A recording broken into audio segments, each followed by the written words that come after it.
এই মুহূর্তে আমি দাঁড়িয়ে আছি রাজধানীর মিরপুর এলাকায় এবং মিরপুর ২ নম্বরে যে মিরপুর মডেল থানা রয়েছে সেই মডেল থানাটির সামনে।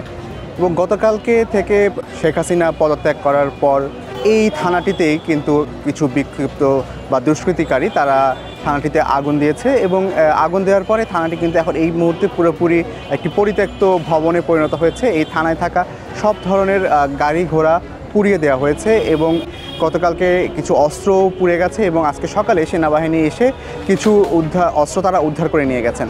তো এই মুহূর্তে আমরা থানার ভেতরে যেতে চাই, দেখতে চাই ভেতরের কি অবস্থা। আপনাদেরকে বলে রাখতে চাই আজকের সময়টা হচ্ছে আজকে 6ই আগস্ট এবং গতকালকে আওয়ামী লীগ সরকারের যে পতন হয়েছে, পতনের পরে শেখ হাসিনা আসলে দেশ ছেড়ে চলে গেছেন এবং তারপর থেকে কিন্তু বাংলাদেশের বিভিন্ন থানায় যে হামলা হয়েছে, দুষ্কৃতিকারীরা হামলা করেছে, লুট করেছে। ঢাকা শহরেও কিন্তু এরকম বেশ কিছু থানায় এই অবস্থা রয়েছে এবং এই মুহূর্তে আমরা থানার ভিতরে রয়েছি এবং আপনাদেরকে দেখাতে চাই যে এই যে থানার যে প্রতিটি কক্ষই কিন্তু আসলে একদমই পুড়ে গেছে এবং এই রুমগুলোতে আসলে কিছু নেই এবং এই ঘরগুলোতে এখনও কিন্তু যে আগুনের যে তাপ সেটি রয়েছে। আপনাদেরকে দেখাতে চাচ্ছি যে এই মুহূর্তে দেখতে পাচ্ছেন যে থানাটি পুরো একটা ভুতুরে পরিবেশ এবং ধ্বংসস্তূপে পরিণত হয়েছে।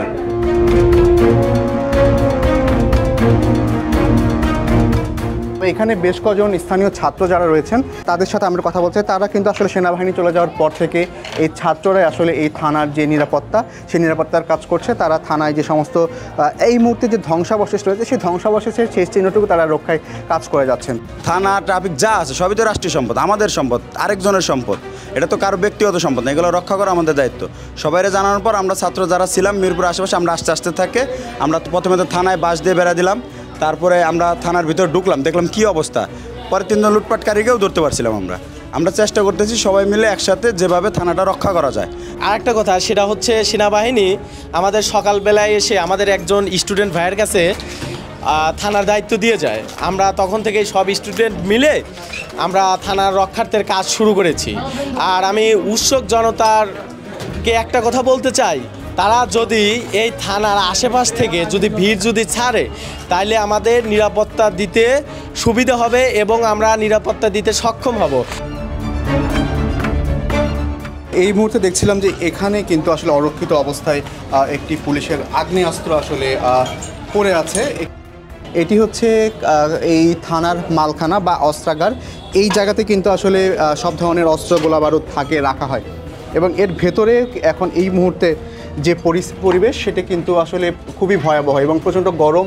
দেয়াল থেকে পলেস্তারা খুলে পড়েছে এবং এই যে বিভিন্ন জায়গাতে কিন্তু এখনও যে ধোঁয়া আগুনের যে তাপ সেটা কিন্তু একদম বোঝা যাচ্ছে। এবং এই যে এটা দেখছেন যে একটা মালখানা, এই যে মালখানার ভিতরে কিন্তু এখনও বিভিন্ন ধরনের যে রাইফেল এবং অস্ত্র কিন্তু আসলে পড়ে রয়েছে এবং এই জায়গাগুলোতে এখন প্রচণ্ড পরিমাণে তাপ অনুভূত হচ্ছে। এই যে ধোঁয়া এখনও দেখা যাচ্ছে, এখানে যে ধোঁয়া উঠছে।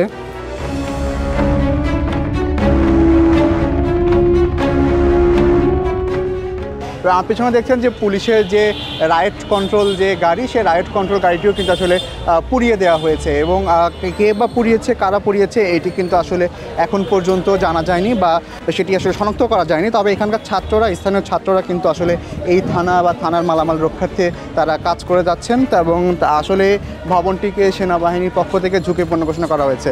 এটা হচ্ছে পিছনে জঙ্গলের মধ্যে পুলিশেরা শেষ সময় রেখে গিয়েছিল। এর মধ্যে আছে helmet, rubber bullet proof jacket, etcetera. আচ্ছা, আর আপনি কি পেয়েছেন? আমি পেয়েছি rubber bullet proof jacket and rubber bullet.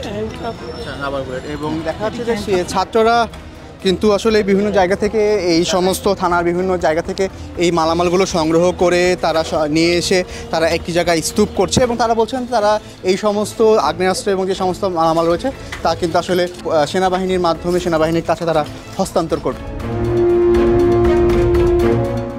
আপনাদেরকে এই মুহূর্তে ঘুরে দেখালাম রাজধানীর মিরপুর 2-এর যে মিরপুর মডেল থানা রয়েছে সেই মডেল থানা। শুধু মিরপুর 2-এর এই মডেল থানা না, এছাড়াও কিন্তু মোহাম্মদপুর থানা, যাত্রাবাড়ি থানা, বাড্ডা থানা এবং খিলক্ষেত থানা, মিরপুরের আরও বেশ কয়েকটি থানা সহ বা ঢাকা শহরের অধিকাংশ থানাতেই আসলে এইরকম আগুন দিয়েছে দুষ্কৃতিকারীরা।